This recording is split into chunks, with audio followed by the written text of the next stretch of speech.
Hi, this is Dayway from KYMC. Welcome to today's KYMC YouTube video. Today we're going to talk about how does COVID-19 affect the printing and the packaging industry. So before we begin, let's look at how serious is COVID-19, how badly is this disease.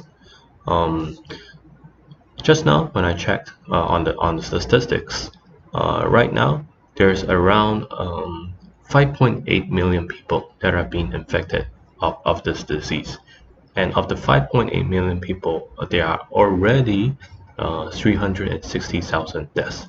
That brings the death rate to around 6.2%. That makes it very deadly because when compared to a seasonal flu, which only has a death rate of 0.1%, this makes COVID-19 around 62 times more deadly than a seasonal flu. So yes, it's very deadly. So how does this very deadly COVID-19 affect the printing and packaging industry?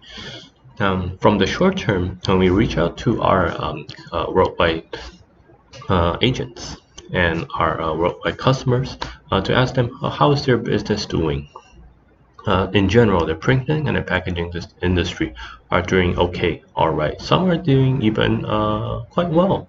Well, the reason is because there's an increase in demand for packaging products, right? People are not going to the restaurants, so instead they are doing takeout. Takeout requires packaging, right?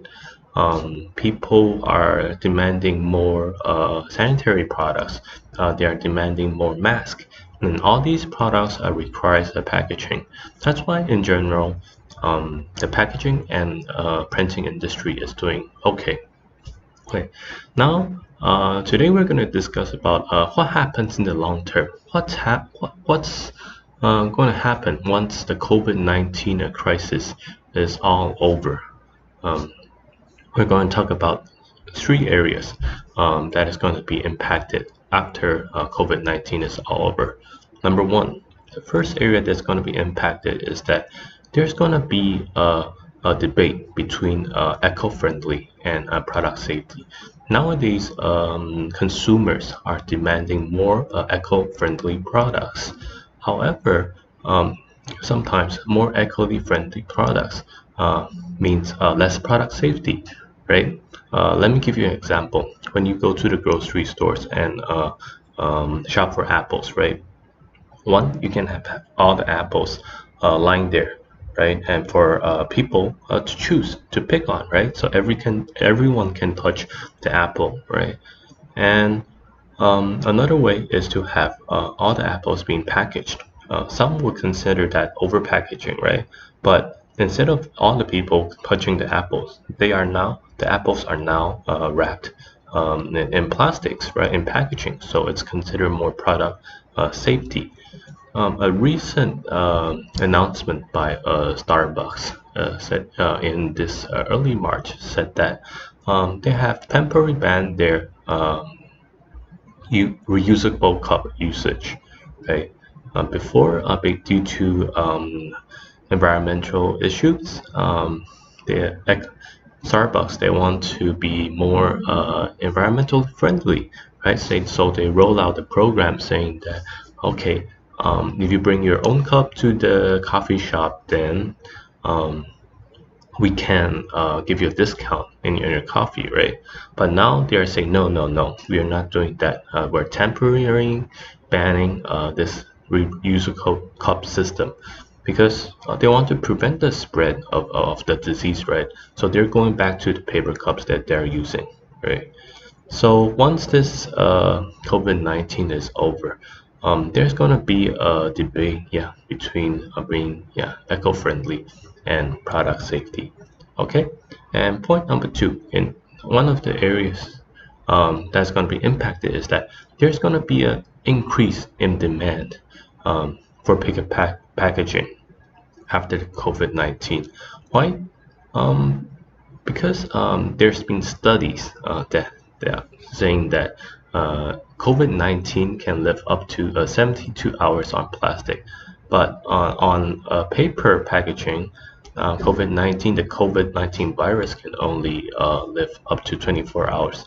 So this in some ways makes a paper packaging more virus more preventive of the virus than plastic packaging. Of course, there's also the environmental issues. Now, the governments are banning plastic, and a lot of the business are going from plastic to paper. So, in general, I think it's after the COVID-19, there's going to be an increased boost in the demand for paper packaging. Okay, and in area number three, we believe that there's going to be a reallocation of the printing and packaging supply chain. Um, we can't blame China for sure that they are the cause of COVID-19, but there are a lot of evidence that are pointing to China right now. And I believe that a lot of people believe that COVID-19 is tied to China, right? So when a business invests in a country, when an MNC invests in a country, they not only look at, like the labors, the cheap labors, the resource at the locality, the market size, at the location, they would also like to trust the local government, right? They want to be able to depend on the local government, right? They want the local government to be honest. So when COVID-19 is all over, we believe that the world is going to get back at China.